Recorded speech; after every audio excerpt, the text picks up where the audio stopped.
Former Shock Jock radio host Jack Lucas makes a horrible comment on air. This would set off a chain of events that would cause Jack to lose everything. After 3 years of this nearly endless spiral, he's almost killed by a bunch of people in Central Park, when a homeless deranged man saves him, seeking a holy grail that he can never truly grasp, confusing something for the holy grail itself, and running from his own past. A past that unfortunately Jack is the root cause of. Now Jack must find a way to not only find some sort of semblance of fixing his own life, but making up for the mistakes that caused Perry's downfall.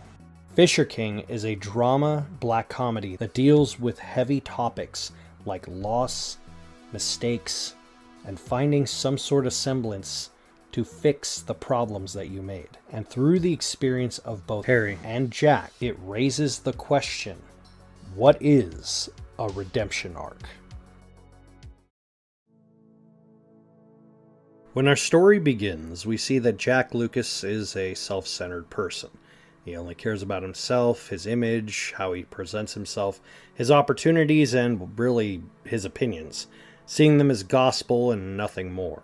When he gets a call from an unstable individual named Edwin, who is clearly very lonely, trying to tell him of the positives of his life, that he went to a high-class bar and met a beautiful woman, Jack shoots it down that those kind of people aren't even human. Yuppie, uppity people, and they need to be stopped before it's too late. Those words echoing towards Jack's eventual downfall, as the same caller ends up going to that place, killing 7 people with a shotgun, and then himself. We then cut to 3 years later, and despite the fact that Jack is at his lowest point, working at a video store, dating the girl who owns the video store named Anne, and obsessing over his past losses, burying his sadness in alcohol and self-hatred, he still, for some reason, believes that he's right, that he's so owed by the universe, but reality tells him otherwise. A young boy, mistaking him for being a homeless person, hands him a doll out of sympathy and empathy, and this is his breaking point. And so he attempts to end his own life, only to be interrupted by a couple of thugs also mistaking him for a homeless person, trying to beat him to get away from their society. But as he's in his lowest state, covered in gasoline and wounds, he is then saved. A homeless man claiming to be a knight, speaking almost regally, comes to save Jack and whisks him away to his place to get help. As Jack wakes up inside the domicile of the homeless man, he reveals that his name is Perry, that he sees little people that tell him that he is a knight, ordained by God to get the Holy Grail from a hidden fortress, and that Jack is the chosen one to help him on his quest. Jack, understandably confused and scared by this, although grateful for the help, runs away only to be stopped by the landlord, who explains that Perry used to be a tenant at this building with his wife, who he horribly saw murdered in front of him. This sent him into a spiral of madness into the state that he is now. The incident that caused Perry's downfall was the exact same incident that Jack feels responsible for, the shooting at the nightclub. Jack, having gone home, feeling that sense of responsibility, he feels that he needs to help Perry as much as he can, since he can't help himself. He decides to head back to Perry's home, only to run into the landlord again, who reveals that there were several things he didn't show Perry as they felt he couldn't handle it. After the incident that happened, he reveals that Perry's real name is Henry Sagan. He was a professor at a university, and after the horrible death of his wife, he was sent into a psych ward for 2+ years, one of them being completely catatonic, not being able to speak at all. When he awoke, he started talking about knights and the Holy Grail, and this is where he's been all this time.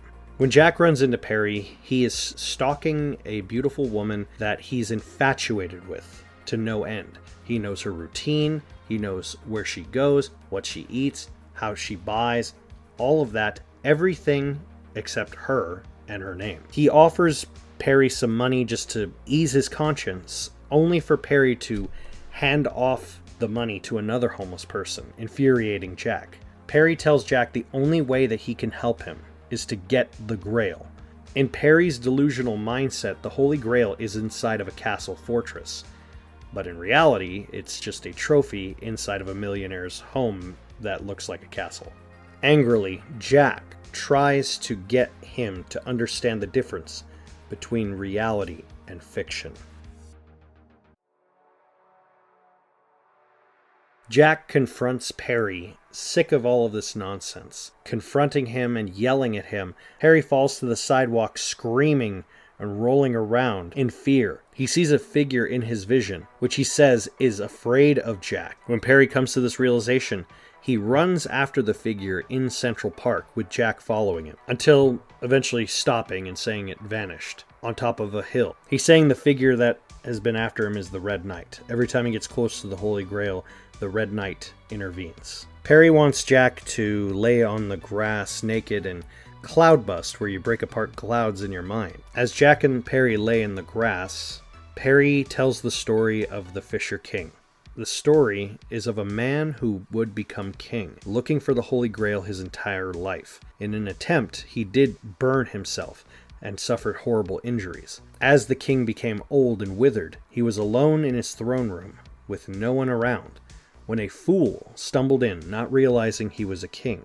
Seeing a man in pain, asking, "What ails you, friend?" The king replying, "My throat is dry and I must drink." So the fool finds a cup on a mantle, fills it with wine, and gives it to the king. As the king drinks, the ailments were healed, and he realizes that this was the Holy Grail. Asking the fool, "How could you find the Grail when my bravest and brightest couldn't?" "I do not know. All I knew was you were thirsty." This same parallel between Perry and Jack is exactly the central figure of who they are as people. Perry is the fool, and Jack is the king, thinking that he knows more than anyone. Jack, in that same vein, feels a sense of responsibility to help Perry in his own way. That would eventually culminate in Jack and Perry with Anne and Lydia going out to dinner, finding out that Lydia is just as big a fool as Perry is. They're almost perfectly identical in how awkward and weird they are. But just as things are starting to look up for Perry, Jack, Anne, and Lydia, something else comes into play. Lydia has a minor breakdown about her entire situation, about her love life or lack thereof, and that she is projecting her insecurities onto Perry, when Perry merely just wants to be with her. He will do anything for her. He'd do anything for just a simple kiss. And so Lydia does fall for him. And as she closes the door, Perry's own fears, reality, and everything hits him in a non-stop stream of pain. Seeing the image of the Red Knight, as Perry runs and runs for his life in fear of this horrible creature, we see what it truly is. The visual of the last time he saw his wife alive, with a shotgun blasting her head in, and the blood covering his glasses. This very image is what's been haunting him, driving him mad, sent him in a spiral of depression, anger, catatonic state, and every sort of anguish a person who loved someone seeing them die could feel. That is what he has been running from. And this incident leads him back to the very place where he first met Jack, to see the same thugs now with the Red Knight attacking him in screaming pain, Perry getting slashed across his chest with the combination of the visual of a switchblade and the knight. Perry in pain screaming thank you for the mercy kill. Jack, being none the wiser, thinks his life is finally in order, but realizing Perry is in a catatonic state, leaves him at the hospital.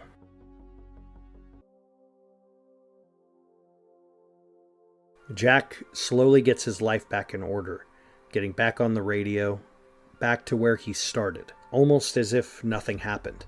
As he's leaving to go to another building, he runs into a homeless man who helped him earlier in the story, walking past him as if he didn't know him, but then immediately regrets it. This is the little jolt that Jack needs to go back to Perry, seeing him catatonic, as Lydia has been taking care of him. Afraid to sacrifice everything he's built up for a cup to steal. But eventually Jack caves in, goes and climbs the building as if he was Perry, like an old knight breaking into a castle. As he descends the staircase, he sees a vision of the very killer that caused so much pain. A vision of his past haunting him, but it's just an illusion. Jack powers through, finds the cup, but he finds the owner having attempted to end his own life. Now Jack is given a choice between going out the front door, activating the alarm and saving the man's life, or saving his own skin and going the way he came. He chooses the front door, ultimately risking his own safety in order to save Perry. When Jack finally places the Grail in Perry's arms, he slumps over, crying his eyes out, as Perry slowly wakes up, saying how he had a dream of being married to a beautiful woman, and he asked Jack if it was okay to finally miss her. Perry, out of his state, leads a chorus in the psych ward, specifically for Lydia, as they embrace, and Jack finally admits to loving Anne. With the movie ending, Jack and Perry looking at the sky and trying to bust the clouds, as both fools and kings. So, what is a redemption arc? By its definition in storytelling, redemption arcs are designed to have a character be so disliked that no one wants to be around him, and eventually becoming a better person, all things considered. His self-centeredness always gets him in the way. It gets him from being able to admit that he's wrong, because to be wrong is to be human, and Jack, unfortunately, thinks he's larger than that. But it takes a humble person to realize that those things don't matter. In the same way that Perry giving away money didn't really matter because he didn't need the money. What he needed was help. What he needed was to end the pain, to find love, to see the value of himself, to see the beauty of being able to accept things beyond your control, like the loss of a loved one, or the opportunity for a new beginning. It took Perry's incredible story and Jack's experience with the story for him to finally realize that the redemption came when he is able to let himself go. Was Jack responsible for the actions? Some could say yes. But ultimately, what makes Fisher King such a great redemption arc is its ability to show that there aren't any clear answers, much like the story of the Fisher King itself. Did the fool know the cup was the Grail? Did the king keep the Grail all along? And was the Grail even real? It's hard to really tell. But ultimately, in order to truly have a redemption, you need to be able to admit when you're selfish, when you're irresponsible, when you're unable to face the reality of the world, and whether or not it's more acceptable to be a fool or a king, because we get to choose that route. You can either be a fool or you can be a king. But in some instances, if you play your cards right, you just might be able to be both. But in the end, these aren't answers. They're hypotheticals.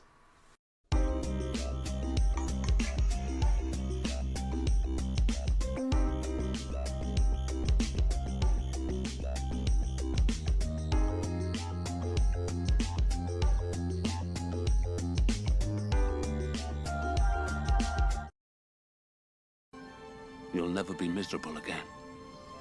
And you are miserable, aren't you, James? You weren't meant to be, you know. But you're enormous bugs! Fascinating, isn't it? We've all changed. And so have you, James. The old man, the one who gave me the green things. He said marvelous things will happen.